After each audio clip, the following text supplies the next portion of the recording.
Hello గుడిగట్టు వస్తుంది అన్న ఒకసారి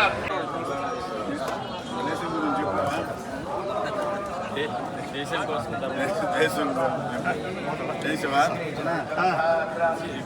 శివాకు నీ మీద ఉన్న ప్రేమ ఎవరి మీద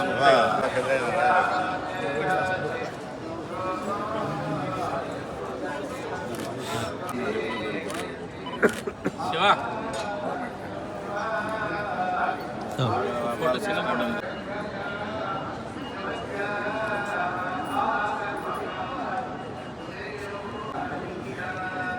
కోలా సర్లే వస్తే పోయి బయట వచ్చింది కదా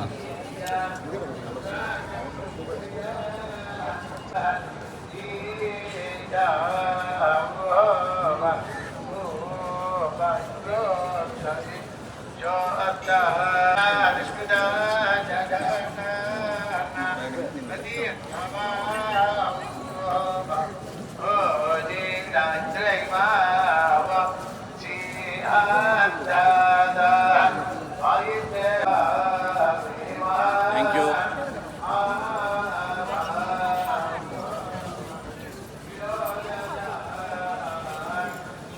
మాట్లాడుతున్నా సార్ సెల్ఫీ సార్ సెకండ్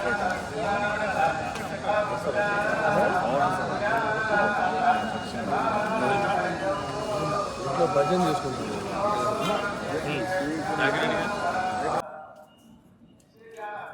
కలియుగ దైవం వెంకటేశ్వర స్వామిని ఈరోజు ఉదయం దర్శించుకోవడం అత్యంత ఆనందదాయకంగా భావిస్తున్నాం.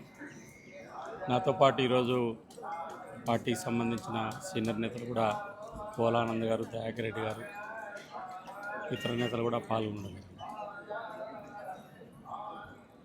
ఆంధ్రప్రదేశ్లో తిరుమల తిరుపతి దేవస్థానం ఈ మధ్య తీసుకున్నటువంటి ఒక విప్లవాత్మకమైన నిర్ణయం వెంకటేశ్వర స్వామిని, హిందూ ధర్మాన్ని విశ్వసించే వ్యక్తులను తిరుమలలో స్వామివారి సేవలో పనిచేసే విధంగా పాలకవర్గం కానీ ప్రభుత్వం కానీ తీసుకున్న నిర్ణయం ఏదైతే ఉందో ఇది ఒక చక్కటి నిర్ణయం. నేను పాలకవర్గాన్ని, ఈఓను, జేఈఓను, రాష్ట్ర ప్రభుత్వాన్ని కూడా అభినందిస్తున్నా. ఈ విషయంలో వెనక్కి వెళ్ళకోకుండా ఏదైతే హిందూ ధర్మం కోసం, హిందూ ధర్మ ప్రచారం కోసం కోట్ల మంది ఆరాధ్య దైవమైనటువంటి తిరుమల విశిష్టతను, ప్రతిష్టతను కాపాడాల్సిన బాధ్యత మనందరి మీద ఉంది. కాబట్టి అన్ని మతస్థులకు సంబంధించినటువంటి విషయంలో ఖచ్చితంగా కొంత వేగవంతమైన చర్యలు తీసుకొని వాళ్ళను ఇతర శాఖలకు కానీ లేదా ఇతర డిపార్ట్మెంట్లకు కానీ తిరుమలకు సంబంధం లేకోకుండా, టీటీడీకి సంబంధం లేకుండా వాళ్ళను ఇతర బాధ్యతల నుంచి తొలగించి వారిని వేరే బాధ్యతలకు పంపాల్సినటువంటి అవసరం ఉంది. ఈ తిరుమల దేవాలయంలోనే కాదు, రాష్ట్రంలో ఇతర దేవాలయాల్లో కూడా ఈ రకమైనటువంటి ఒక దుష్ట సాంప్రదాయము అన్న మతస్థులు కొంతమంది పనిచేస్తున్నారని ఫిర్యాదులు వస్తున్నాయి. వాటి మీద కూడా రాష్ట్ర దేవాదాయ ధర్మాదాయ శాఖ సమగ్రమైనటువంటి చర్యలు చేపట్టాలని కోరుతున్నాం. రెండో విషయం, నిన్న రాయలసీమలోనే ప్రతిష్టాత్మకమైనటువంటి యోగి కాశిరెడ్డి నాయన ఆశ్రమానికి సంబంధించినటువంటి ఒక నిర్మాణాల విషయంలో కొంతమంది అధికారులు అత్యుత్సాహం ప్రదర్శించి ఆ భవనాలను కూల్చడం అనేటువంటిది బాధాకరం.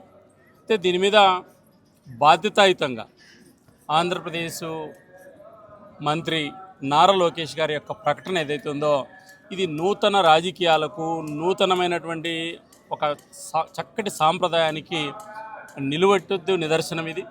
వారు ఏదైతే ప్రభుత్వం బాధ్యత తీసుకొని ఆ నిర్మాణాలు కూల్చుకోకుండా ఉండాల్సిందే, అదేవిధంగా ఆ నిర్మాణాలకు సంబంధించిన కూల్చివేసిన విషయంలో కూడా సొంత నిధులతోని మేము వెంటనే దాన్ని వీలైన త్వరలో నిర్మాణం చేస్తామని చెప్పి లోకేష్ గారు ఒక రాష్ట్ర మంత్రిగా కాకుండా ఒక భక్తుడిగా లేదా ఒక సనాతన ధర్మాన్ని విశ్వసించే వ్యక్తిగా ఇచ్చినటువంటి ప్రకటన ఏదైతే ఉందో ఇది చాలా మంచి ప్రకటన.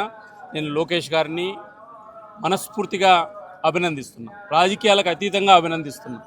ఈ సాంప్రదాయాలు రావాల్సినటువంటి అవసరం ఉంది. భవిష్యత్తులో ఈ యొక్క ధార్మికమైన విషయాల్లో రాజకీయ జోక్యాలు అవసరం లేదు. ఏ మతానికైనా ఆ మతానికి విశ్వాసాలు ఉంటే దాన్ని గౌరవించాలి. ఒక బాధ్యత కలిగినటువంటి మంత్రితో పాటు ఒక సనాతన ధర్మాన్ని చేతల్లో చూపించేటువంటి వ్యక్తిగా వారిని నాకు బాధ్యతమైన ప్రకటన ఇవ్వడం అనేది చాలా గొప్ప ప్రకటన. దాన్ని తొందరగా అమలు చేయాలని కోరుతున్నాను. మూడవ విషయం, ఈ రాష్ట్రంలో గత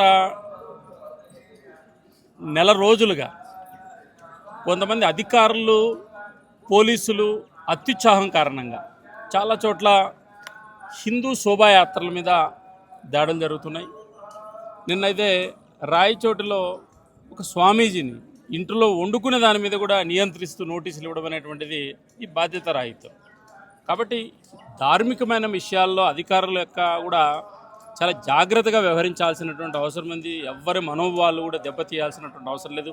కాబట్టి ఈ యొక్క ఎవరైతే ఈ అత్యుత్సాహం ప్రదర్శిస్తున్న పోలీసులు కానీ లేకపోతే హిందూ ఉత్సవాలకు సంబంధించిన విషయంలో ఎవరైతే ప్రదర్శిస్తున్నారో వారిని కూటమి ప్రభుత్వము ఉపేక్షించే పరిస్థితి లేదు. ఈ రాష్ట్రంలో శాంతి భద్రతలు ఇవన్నీ కూడా మా ప్రభుత్వం ఖచ్చితంగా కట్టుబడి ఉంది. కాబట్టి ఈ రకమైనటువంటి వివాదాలకు అవకాశం ఇవ్వద్దని చెప్పి కూడా నేను అధికారులకు సూచిస్తాను.